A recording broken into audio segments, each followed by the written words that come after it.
ఏ పుత్రుడినైతే మీరు ఇంతగా అభిమానిస్తున్నారో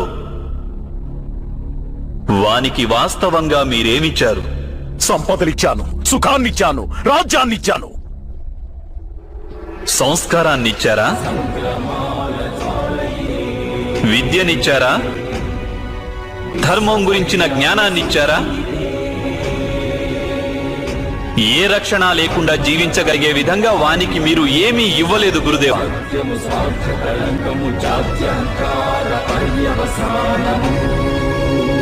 నేను ఒప్పుకుంటున్నాను, అందరూ అర్జునుని వలె, అంగరాజు కర్ణుని వలె మహాయోధులు కాకపోవచ్చు. కానీ మీరు మీ పుత్రునికి సముచిత నిర్ణయాన్ని తీసుకునే విజ్ఞతను ఇచ్చి ఉండవచ్చు.